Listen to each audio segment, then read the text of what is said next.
Welcome to Schoolutions, where listening will leave you inspired by solutions to issues you or others you know may be struggling with in the public education system today. I am Olivia Wall, and I am excited to welcome my guest today, Gina Picha. Over the past 15 years, Gina has worked as a classroom teacher, instructional coach, curriculum specialist, and district math coordinator. Gina is passionate about providing elementary students with daily opportunities to engage as mathematicians by exploring, making conjectures, and sharing ideas in ways that reinforce their status as valued members of a math community. Throughout her career, Gina has written several articles and presented on various topics that she believes can impact students' beliefs about mathematics, including STEM education, math anxiety, technology in the math classroom, and math conferences. As a parent of 2 young children, Gina is inspired as a mother and teacher to continue learning and sharing new ideas for teaching our youngest mathematicians. Gina believes that for too long, children have thought of math as a subject that they need to earn their way into. She continues working in pursuit of a time when all young children will know that the world is filled with math, and it is a world in which they already belong. Welcome, Gina. I'm so excited to have you as a guest. Hi, Olivia. Thank you for having me. I'm really excited to be here and always love an opportunity to sit and chat about math ed. Yes, indeed. I kick off every episode by asking guests who an inspiring educator is from their life. Would you share with listeners? Absolutely. That is a challenging question because there are so many individuals out there that have influenced me throughout my career, both in math education and in literacy as well. But one that really comes to mind, several years back when I was a 5th grade teacher, I got my hands on an article about fact fluency by Jennifer Bay Williams and Gina Kling. And I was already pretty interested in math education, but I taught every subject. And so I had a lot of different interests. But reading this article just really spoke to me. I loved the tone and the way that the authors were speaking to us as educators. Quickly started reading a lot of work, specifically by Jennifer Bay Williams, and also had the opportunity to see her multiple times speaking in person. There's so many people out there that have inspired me in terms of pedagogy around mathematics. But what I really particularly learn and continue to learn from Jennifer Bay Williams is a sort of leadership style. When reading her work, I felt like she always has such a great balance between communicating clearly that this thing that the book is about or the article about or that we should try is really important and a sense of urgency, but while at the same time speaking to readers and writing in a way that you feel that you're being led, as if someone's holding your hand and that this is a really important thing to do. There's urgency, it's necessary, but here are the steps to take. And here's how we can get there, and we can get there slowly. Yeah. And Gina, I have to say, that is the exact same vibe that myself and a group of instructional coaches had when we were reading your most recent book, Conferring in the Math Classroom, a practical guidebook to using 5-minute conferences to grow confident mathematicians. We read it together. The book is geared toward kindergarten through 5th grade. I've read your book twice now, once all the way through, because as coaches, we were really trying to unpack the what, the why, and the how when it comes to conferring in general. And what your book illuminated, amongst many nuances, was that there are differences and similarities between literacy and mathematics conferences. The table designs in the book are fantabulous. I don't think that's a word, but I'm going to use it anyway. And just so accessible, so helpful to dip in and out of. The issue your book really helps address in the foreword by Brian Bushart. I want to quote his words. If we're only looking at answers on the page, we're only scratching the surface of what our students understand.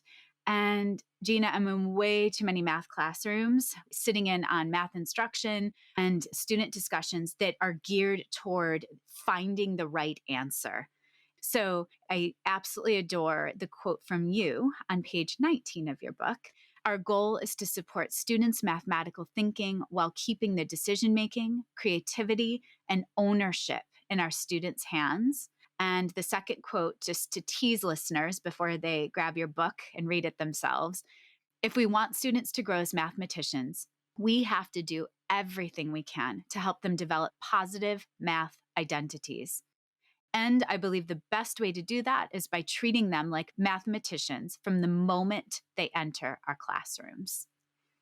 So, to kick off this conversation with those fantastic quotes, please define for listeners, what do you mean by math identity? So I think math identity is words in a phrase that sort of get tossed around a lot. And sometimes when people are speaking about math identity, it can seem as though it's thinking about how do students feel about their math abilities, or how do I personally feel about my math abilities? And that's certainly a part of it. But there's so much else that goes into shaping what our math identity is. And the really great thing about math identity is it's on a continuum, so it can always be shifted in positive ways. So, some of the things that affect our math identities are the way that we think about the subject of math. It's also how do we feel about our abilities to do mathematics. And as a teacher, we have another nuance. How do we feel about other people's abilities to learn math? Yeah. And so all of those things work together. In some ways, you could be somebody that feels I've had a pretty successful time in math. I feel pretty confident with my math skills. But if some of those other beliefs are maybe thinking about math in a less than creative way, or maybe thinking about math in terms of some people are more inclined to be better at mathematics, all of those things can impact your overall identity. Some of the work when I was working on my research for my dissertation was what are the sorts of things that can shift someone's math identity in a positive direction? And you have to think about all of those things at once. And as a teacher, it's important to really get underneath how do you feel about the subject of math? And how do you feel about other people, specifically students' abilities to learn math at the highest levels? Yes, yes. When we're talking about math identities, you mentioned teachers and how we feel as adults. But something you say is that believing we're capable mathematicians isn't enough. We have to also believe we're capable of teaching mathematics. And how many times have we heard people say, oh, I'm not a math person, or I am a math person?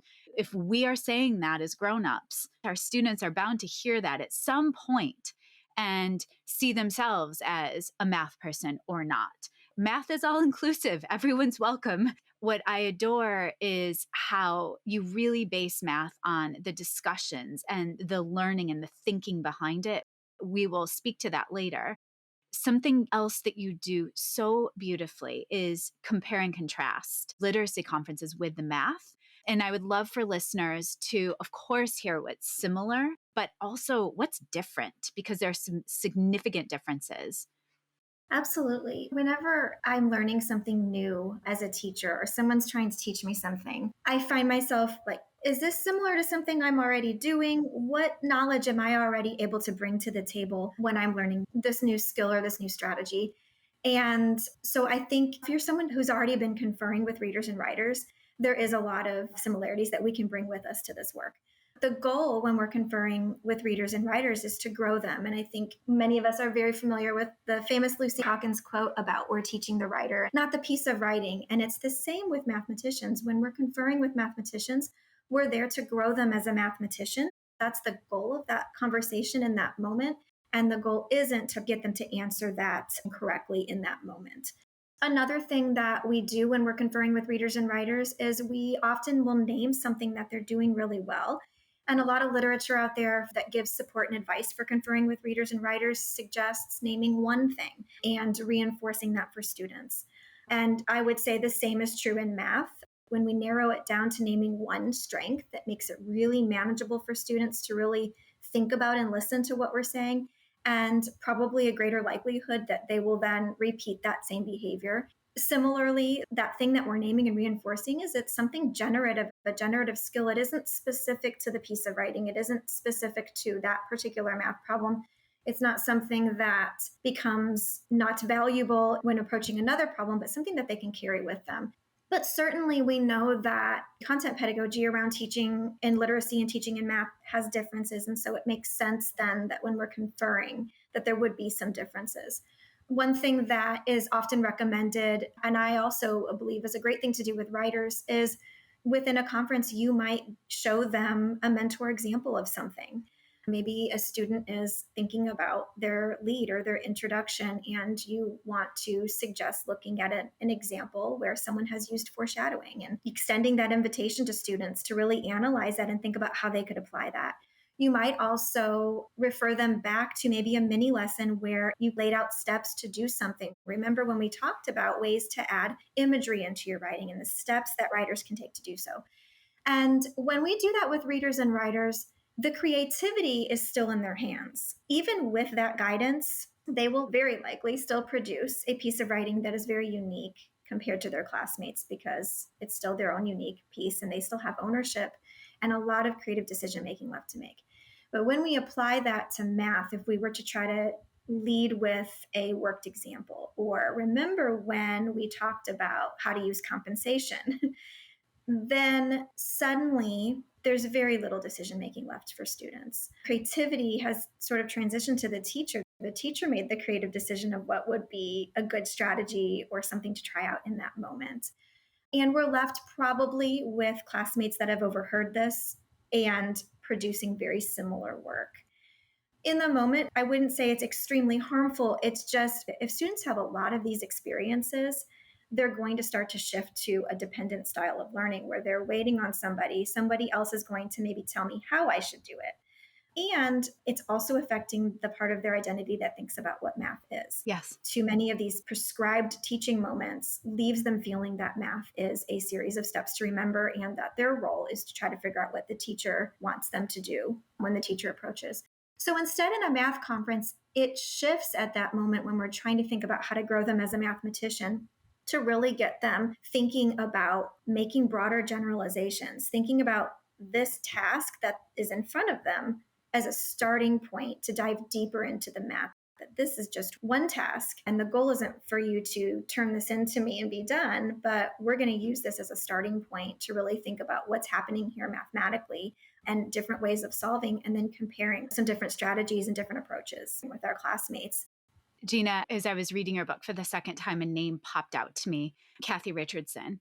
I will never forget having her mentorship for a year of my life when I was teaching first grade in San Diego. We had the gift of professional learning with her as educators, and she is the first person that made me believe that I am actually a mathematician and that I am capable of teaching mathematicians. And the way she did that was by helping me understand the why and giving the room of grown-ups the freedom to create these generalizations and to play with them. And then also give us the risk-free go ahead to do that exact same work with our first graders. Our children were all bilingual, and it completely opened up a world of developing mathematicians that I had never been privy to. That was over 20 years ago. And I still hold tightly to her professional books and the books that I used to utilize with children. I've used them with both of my own children as they've grown and developed their mathematics skill set. But I also think of the notion of transfer and the power of developing these generalizations. If we give our children the keys to the bigger ideas, the why behind how this math works, I guess you could say, then they're able to transfer it across a multitude of problems in a similar way to literacy conferences, right? I also think of zones of development. We lean heavily on Vygotsky's research for that. Something that I'd love for listeners to better understand from you are the different structures of conferences, especially when we're talking about within and beyond. Absolutely. When I set out to come up with some type of structure, this really came out of a need. I was an instructional coach at the time that I started to dive into this work, and I had experienced several different structures for conferring with readers and writers that were really useful. So I was looking for something already established and grounded in research that could support our work, and I couldn't find exactly what I was looking for. And so in diving into the work, I had always envisioned having one structure.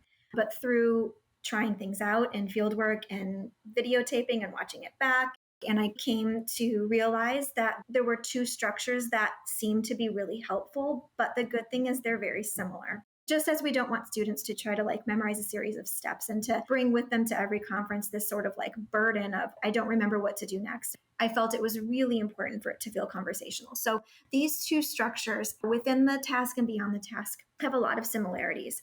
They both start with approaching students and just noticing and understanding what they're doing. There can be some questioning happening at this point, but it could also just be observation and listening in. Similar to when we're conferring with readers and writers, we're going to meet them in the moment where they are. We're not coming forward to the conference with an agenda. And so both conferences start out that way. And I want to also say that in that moment, I don't know which of the conference structures I'm going to choose. We approach every conference with just noticing and understanding. We might ask some questions next in both structures to uncover their thinking. And these are just very genuine questions about, I noticed you drew these arrows on your paper. What do those mean? I noticed you said that you flipped the numbers before you added. What do you mean when you say that? Truly with a goal of just understanding what they're working on and what they're thinking. Again, the next step is the same for both conferences. We're just going to name and reinforce something that they're doing that is helping them as a mathematician in that moment. Because I think even in the past, when I've conferred with readers and writers, I think sometimes it's been called to compliment, and I really wanted to stay away from that word because it isn't about me as the teacher. I just really am making it transparent for them and their classmates what they did that was useful for them and really taking myself out of it. It's really irrelevant whether or not that's something that's helpful to me or something that I like.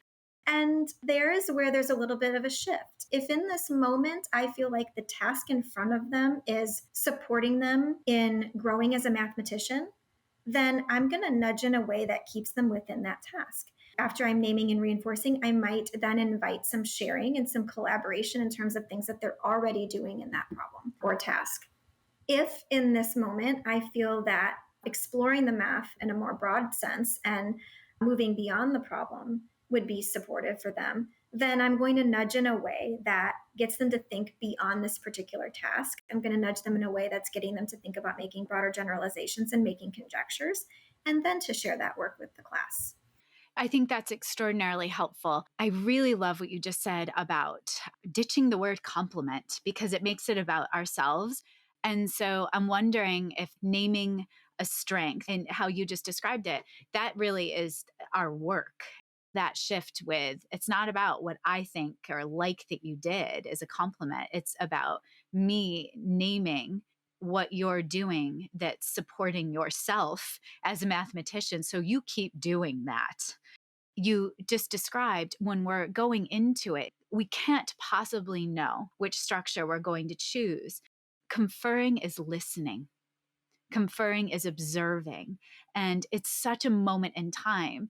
And yet it doesn't take that long, Gina, right? It's 5 minutes. Right. And so if Yes. we're looking at just describing the flow of a conference, you've given a beautiful structure, helped us see within and beyond which direction we're going to nudge. But overall, within that 5 minutes, how much of that time is spent with us talking at or with children versus the students talking and us observing the children? Yeah, absolutely. You're talking a very little amount, and you're not pre planning or worrying too much about what you're saying because they're driving the conference. And you're really just trying to understand what they're working on. And even when you're at the moment where you're nudging, you give that nudge and then you walk away because you've given them that nudge to dive deeper into the math, and the work is on them. And they're inspired and excited to do that. They're not waiting for you to give some magnificent teaching point. They're not waiting for you to tell them exactly what to do next. It's primarily listening and observation work. I think I mentioned at some point in the book how the shift in teaching this way is a relief. Yeah. It feels so good. And the students are engaged and they're the ones doing the work, and you're not left mentally exhausted trying to anticipate and say all these brilliant things. And I don't want teachers or listeners to feel as though when you're coming to the conference, you're not providing anything of value, because you really are. You're carefully paying attention to what students are doing, and you're thinking about what's on the horizon for them. How can I nudge them in a way that's going to support them? And you're going to come back to it at the community share when they're sharing with their peers.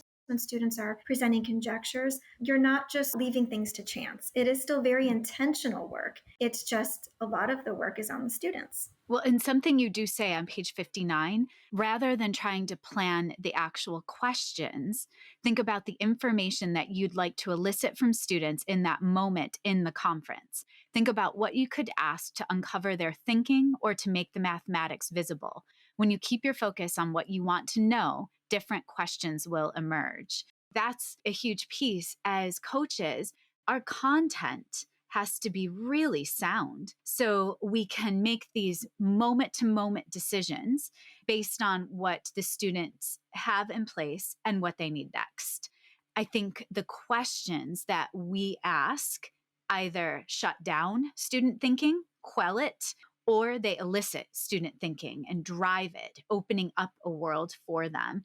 You have beautiful examples of questioning on tables 4.1, 5.1, 5.2, 5.4, and 7.1 for listeners to know. Again, the tables in Gina's book are phenomenal, super user friendly. I'd love for you to speak to the idea of questioning and how questioning either supports mathematicians or questioning shuts them down.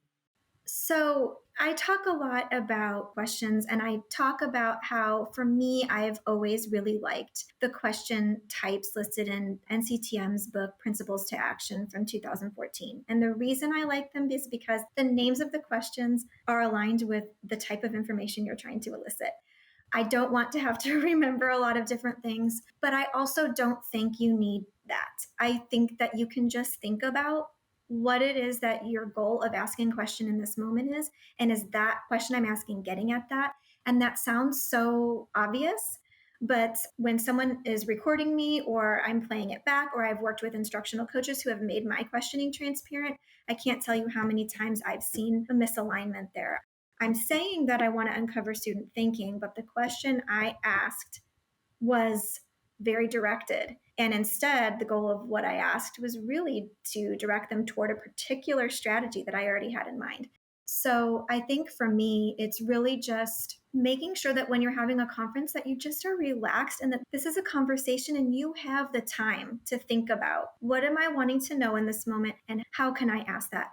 And I think you'll find yourself asking the same types of questions because they're questions designed to uncover student thinking. They're questions designed to help students to visualize mathematically and make connections between what's happening in the math that they're working on. They're questions designed to get them to really reason and justify. And so you'll be able to use a lot of those same questions over and over.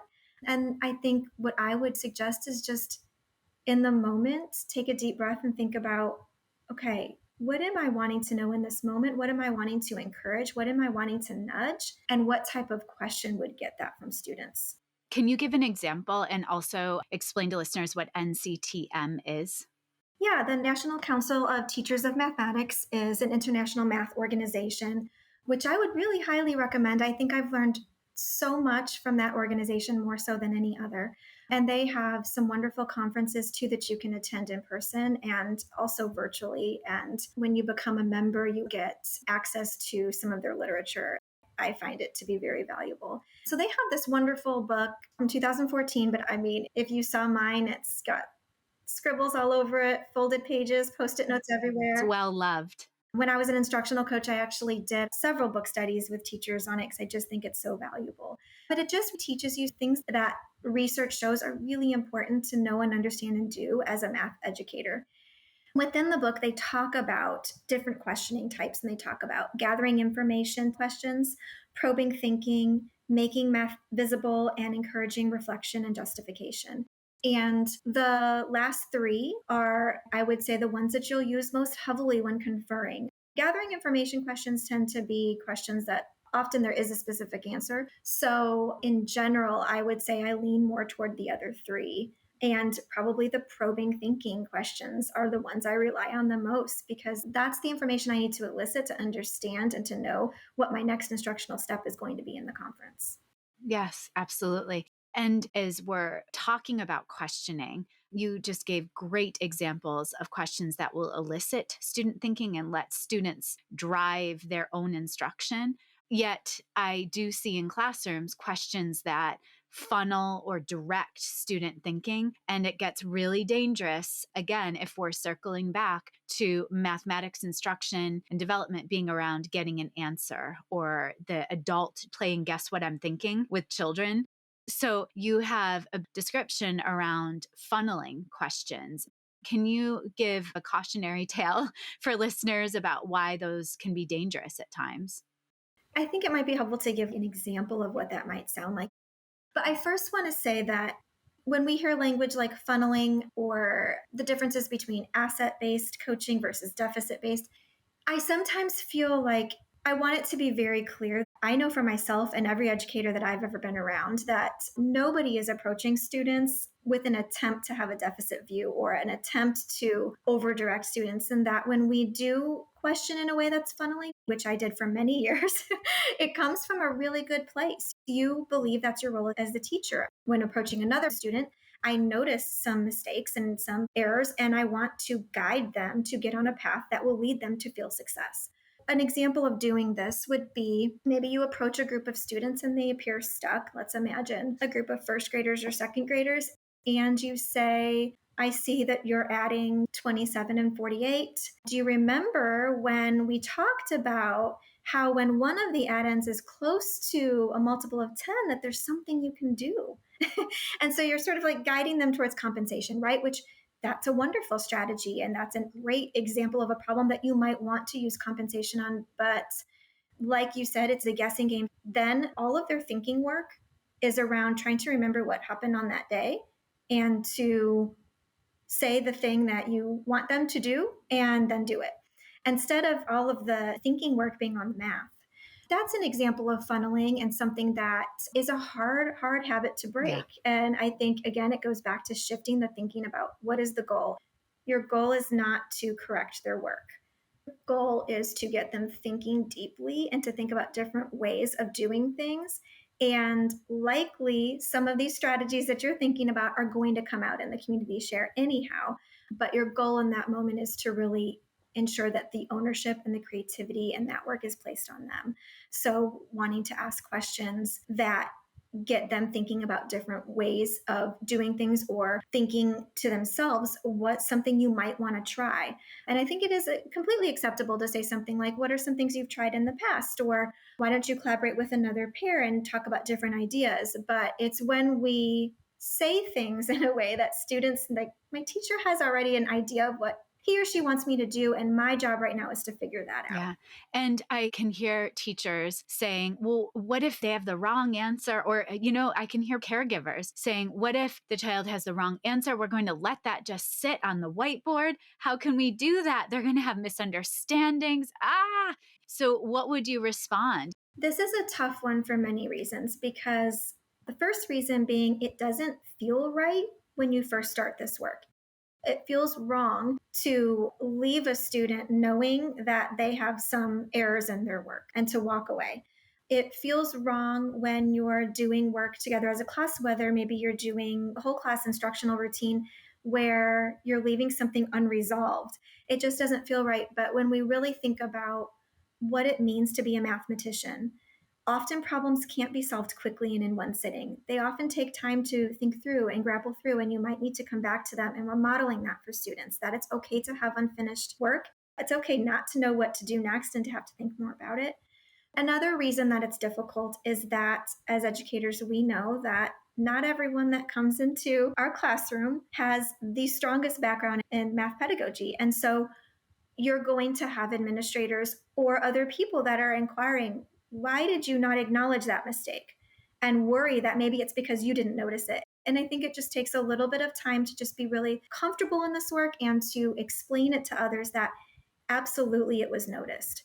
What I also hope that readers gathered from my book is it is absolutely okay and your job to notice the Yes. mistakes. We aren't saying ignore them, but communicating it verbally to a student and having them fix it in that moment is different than acknowledging it to yourself and knowing it and thinking about it, keeping it in your back pocket.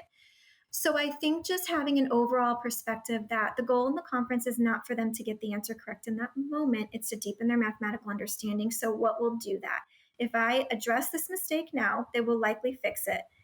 What are the long-term gains for students there?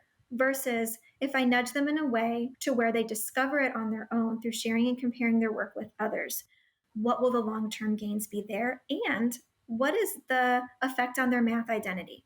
We often don't realize when we're doing this sort of corrective conversation work with students that not every student is getting the corrective conversation. So, how does it feel to students to feel like you're always the one that when my teacher comes to me, there's something to fix versus some type of acknowledgement that I did something in an interesting way?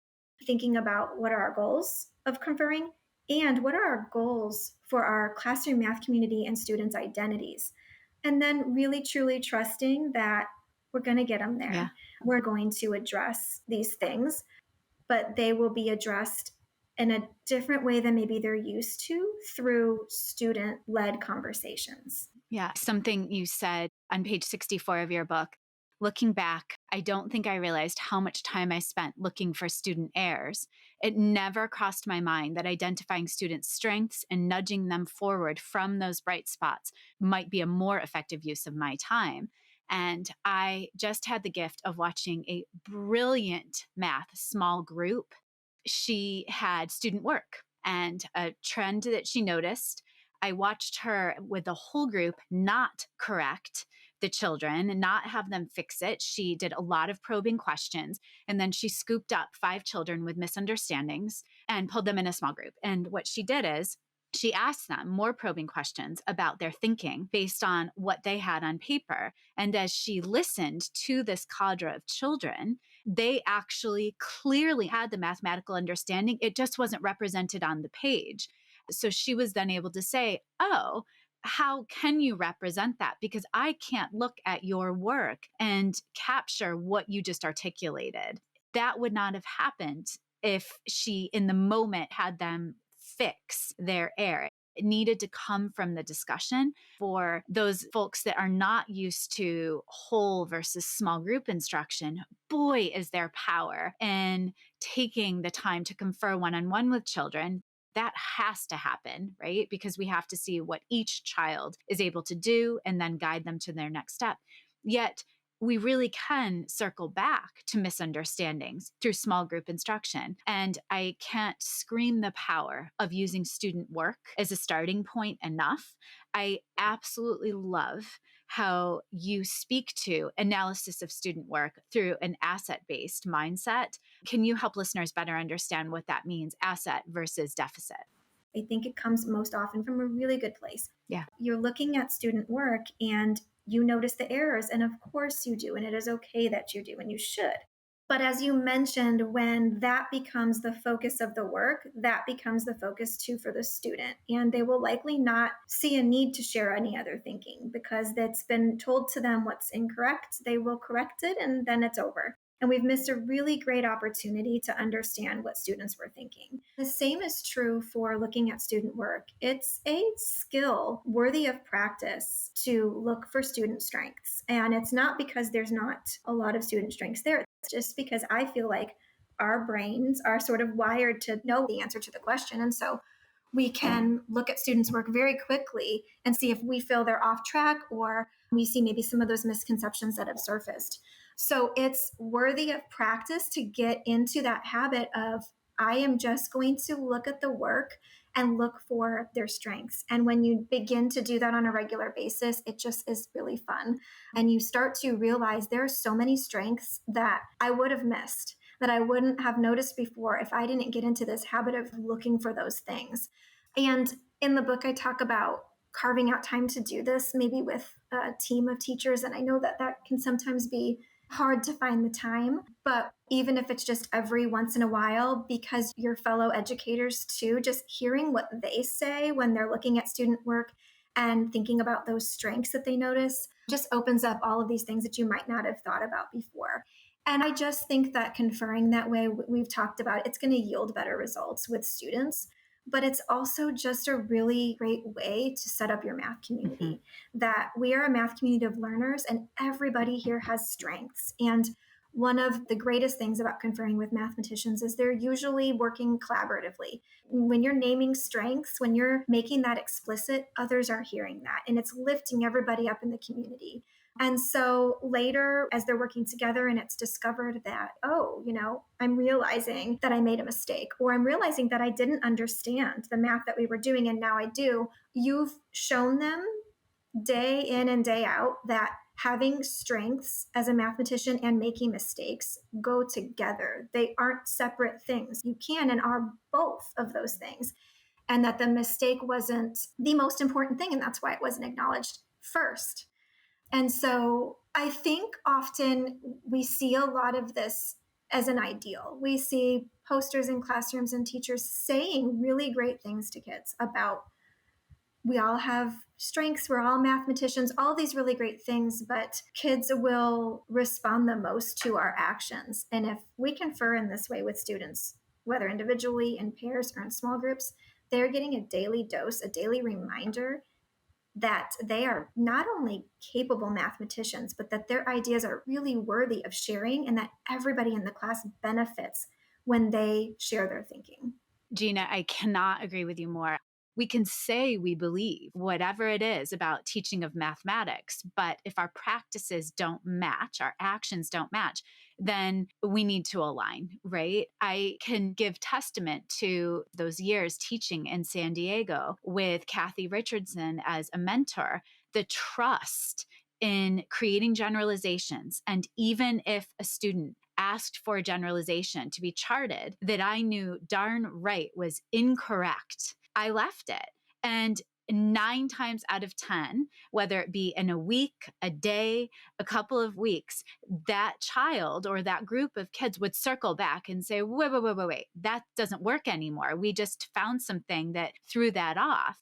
So I think there's insane power in developing generalizations. And I'd love for listeners to hear more about the notion of developing conjectures or making conjectures from you. I think this is powerful. And then we can shift that conversation into developing a math community. So I think that the word conjecture I've heard sometimes used with students, maybe third, fourth, and fifth, but not as often with kindergarten, first, and second grade. And I absolutely believe that this is a word that we should introduce starting in kindergarten. And to me, not only are they capable of doing this starting in kindergarten, but I believe they're already I doing do it too. before they came to the classroom. They just don't know the word for it. So, the way that I've explained conjecturing is statements mathematicians believe to be true, but have not yet proven or explored fully. When we hear the word conjecture, it might sound like this really adult thing. We're certainly not asking students to make conjectures that are new to the math community at large, but something that they've discovered and they believe to be true based on the work in their classroom. There's several different authors that have put a definition to conjecture. My favorite is from Marianne Small, and she says, a conclusion or opinion that has not yet been verified that students might wonder about. And I just love the inclusion of the word wonder in there because it helps you reflect on students are already doing this. They're taking the information that they have, and you will hear students when you're listening, not just about math, but make these broad statements about the way the world works. And sometimes it's true Yes. and sometimes it's not. And I loved your example of leaving those conjectures on the wall. I mean, how exciting to have a conjecture on the wall that's not true and know that with the work that we're doing in this classroom, the students are going to discover some counterexamples. Yeah. And I love your words on page 103. There are many ways to structure the math block, math tasks, and students groups. The most important things to consider when making these decisions is how will it impact students' ideas about the purpose of mathematics and their roles and abilities as mathematicians. I think a really lovely way to shift our conversation is to describe for listeners what it means to build a strong math community. I think that conferring is a really great way to develop the math community. Not only is it to think about conferring as a new teaching practice, but if we start it from day one, it can build the type of math community in which students engage every day as mathematicians. I think the word math community is used all of the time to just describe students in a classroom learning math. But if we really want a true math community, then what we're really looking for is students that have ownership in their learning, students that are doing the work of mathematicians. They're not just completing assignments and turning them in, but they're on their own taking the initiative to dive deeper into the math. They're considering new ideas, making generalizations, and developing conjectures. They're sharing their learning with the math community. They're pushing back on others in the math community in appropriate ways. So, how do we do that? And to me, it comes from the patterns that students notice, the regularity of the classroom. What is the normal everyday in the classroom? And so, having a math block that is very consistent, students know what to expect. Having a conferring structure that's very consistent and students know what to expect, so that the bulk of the math block is them engaged as mathematicians, not trying to anticipate what's happening next or what they're expected to do next. But certainly within that, there can be hiccups. And one of the things that I think will happen early on as students are first engaged in this type of classroom, especially if this type of classroom is new for them, is they will engage in math the way they had previously in trying to think of it as task Yes. based. When I'm done with this, I turn it in and then I ask for something else to do. So, how do we get students to shift in that way of thinking about this math task isn't here for you just to complete, turn in, and be done, but as a starting point? And I think one great way of doing that is having a chart in the classroom based on the age group of students that you're working with. But what are some of the things that I can be working on when I feel like I'm done? Sharing and comparing your work with others, preparing to share how your strategy is the same or differs, or something that you did was the same or different as someone else, and which you think is the most helpful with this task, making a conjecture. I think that helps. You will still have some students that say, I'm done or I'm stuck. And again, I think that you're going to notice that more in the first few months of doing this versus having done it after a while. But when that happens, it can feel stressful because you're trying to confer, other kids are needing you, and you want to support them, but you can't do both. I think in some moments where there's multiple students feeling like they're stuck or aren't sure what to do, one of the things that I like to try is a mid-class share out. And we're not going to come to the carpet. We're just going to stop and say, hey, these two students, they tried something I thought just seemed really interesting. And would you be willing to share really briefly with the class something that you're trying? Kind of gives everybody a little bit of excitement of trying something new and getting refocused back in on the work. But I think overall, regardless of what the hiccups are, it's to remember that any new system or structure that you're trying to put into a classroom, even if it's in the beginning of the year and you know it's not something that students may have experienced previously in their math education, it's going to take everyone a little while to really believe that this is going to happen in and day out and to get used to it. But eventually, what I've noticed is after a while, you'll have students that you didn't even nudge them to make a conjecture and they'll sort of tiptoe into it. You know, Mrs. Piha, can my group make a conjecture? Yes, you don't even need to ask.